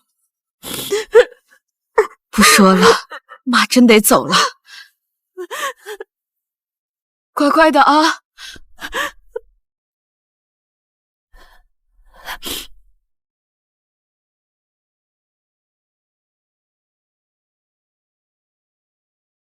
婉婉，飘姐，你姐知道你不想见她，就托我来给你捎句话。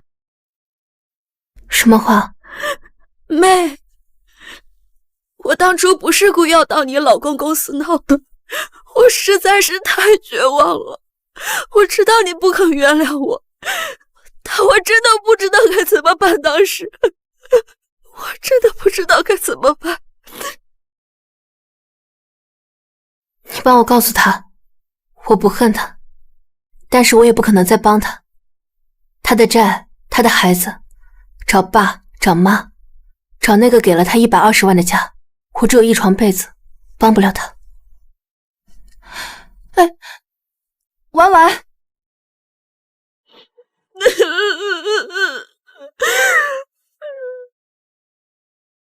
后来我听说姐姐出院后，就像换了一个人，开始找工作，你好，做家务，去吧，带孩子。这是小姨，小姨。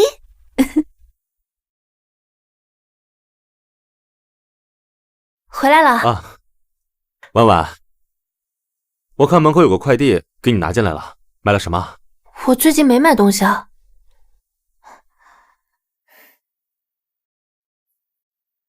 哎，小心点。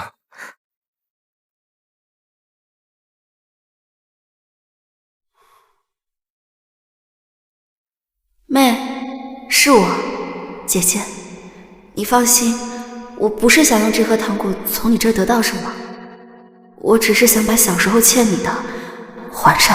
这是谁寄过来的？写的什么？是我姐，她不是为了来借钱，她说公司已经进行破产清算了，他之后会把钱慢慢还上，还想把之前欠我的也全都还上。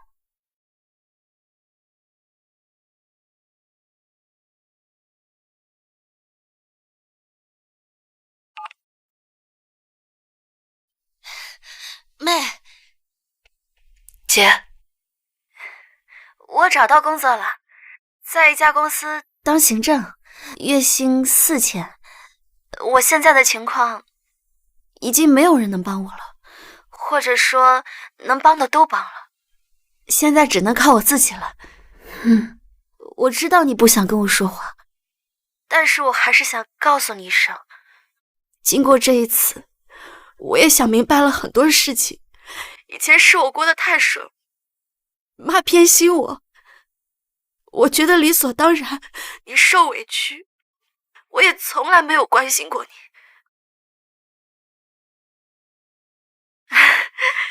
现在想想，我也挺混蛋的。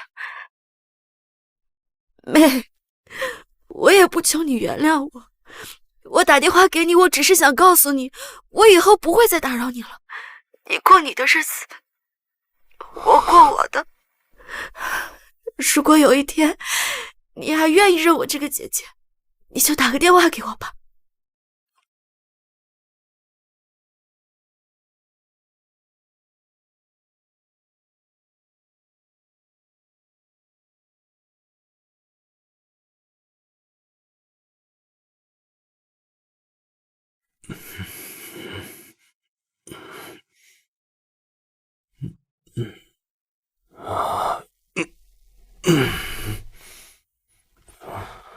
没睡着？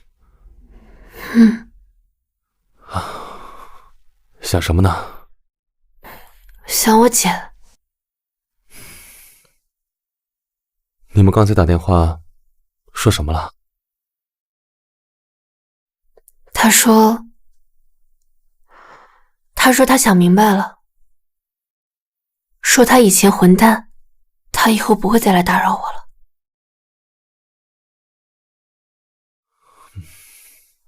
你信吗？不知道。人真的能改变吗？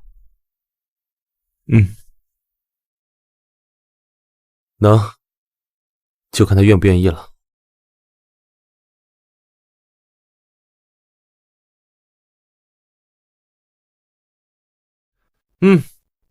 挺好的。快来看，外面还有个小花园，等周末我们有空的时候可以去晒晒太阳。3室1厅，一个房间做主卧，一个房间做书房，一个房间做宝宝房。那要是生2个呢？那就把书房拆了，反正2个孩子必须各自都有一个房间，谁都不能受委屈。行，都听你的。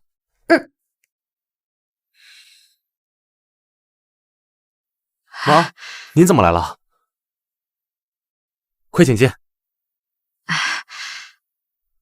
来。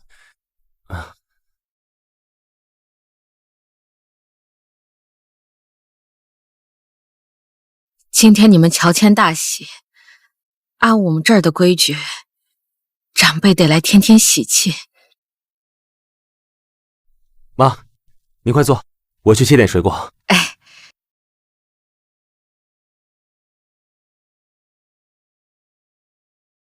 婉婉，你过得比我想象的好。我自己挣的。我知道，是我以前眼瞎，没看到你的好。你从小就懂事，什么都自己扛。我以前只看到你姐姐嘴甜会撒娇，没看到你默默努力。现在想想，真正有出息的是你。妈，您说这些是希望我原谅你吗？不是，就是想说出来。说什么？说我这辈子最对不起的人是你。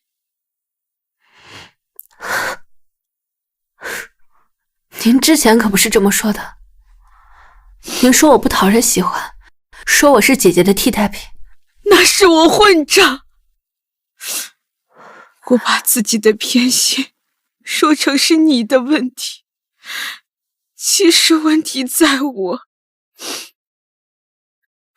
甚至在你人生最重要的时候，不仅没有作为娘家人为你风光送嫁、撑腰站台，还到处跟别人说你不离亲。其实哪有什么亲的，就一床被子。我当时真是昏了头了，我明知道自己不公平，却还安慰自己，不是一直这样对婉婉的吗？做子女的哪有跟父母计较的，甚至还想用出席婚礼要求你再次向我们低头。我总以为血浓于水，总想用亲情绑架你，却忘了再深的感情也经不住这样反复消耗。现在说这些都太晚。你搬新家，我来送礼，不是想让你念旧情，我就是看你过得很好，心里既踏实又难过。踏实的是你靠自己活出了样子，难过的是我这个当妈的从来都没为你撑过一次腰。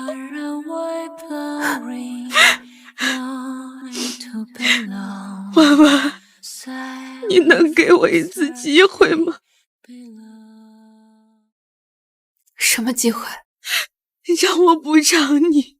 妈，我不需要您补偿我什么，我只希望您记住一件事情。什么？从今往后，您只有一个女儿。我不是说让您不认姐姐，我是说，以后您再看到我的时候，不要再拿我跟姐姐比了。我就是我，不是她的替代品，也不是她的对照组。您做得到吗？好，我试试。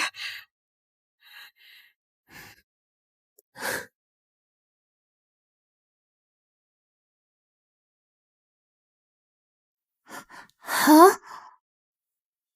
怎么了，婉婉？我妈在亲戚群里怼起来了。什么？还是为了维护我？什么跟什么啊？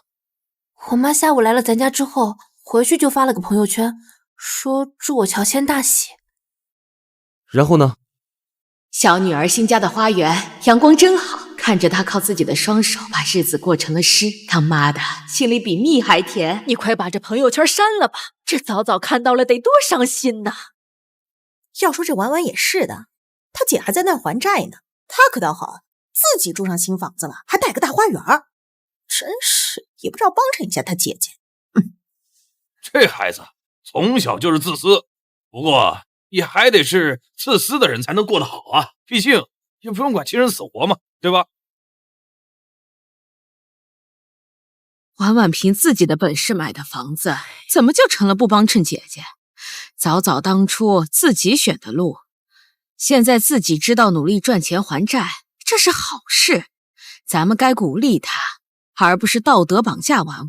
婉婉这些年受了这么多委屈，她没抱怨过一句，踏踏实实的过日子，我这个当妈的都替她高兴。大姐啊，婉婉过得好是她应得的，凭什么删朋友圈？早早看到更该明白，靠自己才能过上好日子。是啊，老二，你说婉婉自私，她要是自私，能在你们困难的时候二话不说就借钱，她只是不想再被亲情绑架，想过自己的日子。以后要是谁再这么说婉婉，别怪我这个当妈的不客气。嫂子，这之前可是你自己说的，婉婉没有早早懂事，这怎么现在反倒帮她说话了？搞得我们里外不是。以前是我糊涂、偏心眼，委屈了婉婉。现在我醒了，谁也别想再欺负我女儿。我自己的女儿，我自己疼。咱妈可真威武啊！妈下午来的时候，她好像真的不一样了。那你打算原谅她了吗？有些事情发生了就是发生了，但我接受她的改变。快小年了，这天也太冷了。是啊，太冷了，咱们赶紧回家吃火锅去。好。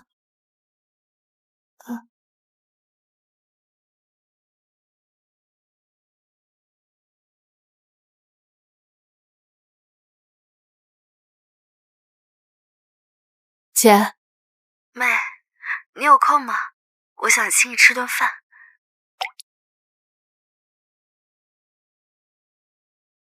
在哪里吃啊？我住的地方附近有一家小餐馆，还不错。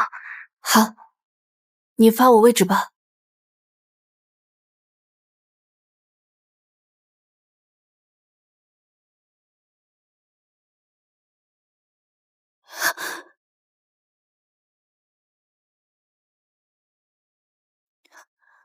婉婉，这里。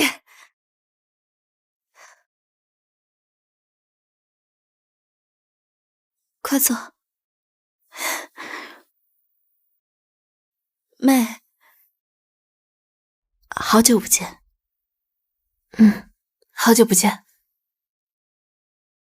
怎么，不认识我了？刚才要不是你打招呼，我还真差点没认出来你。瘦了很多，头发也没染，妆也没化，比以前朴素太多了。最近怎么样啊？还是在那家公司做行政，月薪涨到5500了。往外站还要几年，慢慢来吧。姐夫呢？离了，他一直躲在外面不回来，我就向法院起诉离婚了，孩子归我。不过这样也好，反而轻松。怎么？你怎么这么看着我？我就是觉得，眼前这个姐姐，跟我记忆中的不太一样了。以前的你娇气任性，理所当然的享受着偏心，现在好像真的变了。妹，我跟你说件事。说。当年那120万，我后来想过了，如果我跟妈说，也多给你一些，就不会闹到现在这个样子。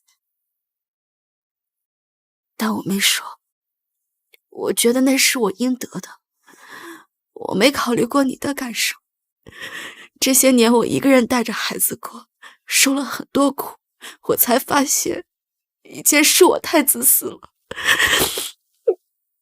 妹，我不求你原谅我，我就是想当面跟你说声对不起。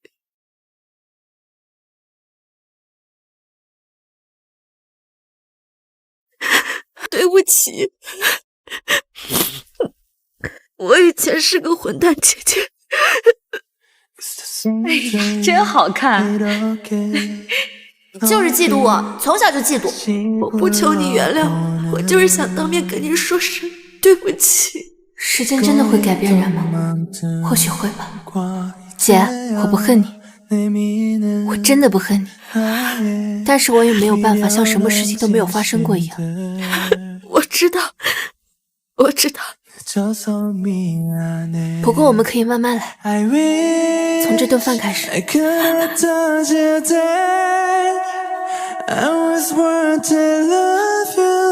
好，慢慢来。妹，以后我还请你吃饭。行，那我先回去了。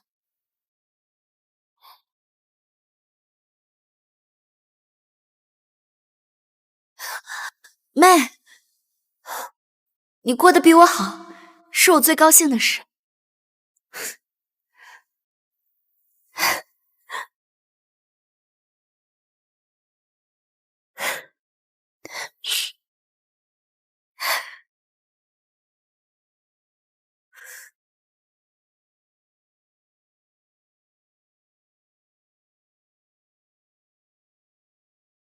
阳光很好，晒在身上暖暖的。我想起那床被子，398块，红色，纯棉。那床被子让我想明白了一件事：我的人生不需要别人定价，120万也好，398块也好，我的价值我自己说了算。老公，今天心情不错，晚上加餐。好，我再开瓶酒，庆祝我们婉婉与前半生的自己和解。我没有120万的嫁妆，但我有爱我的家人，一个自己买的房子，一份还不错的工作，这些都是我自己挣来的，比任何嫁妆都珍贵。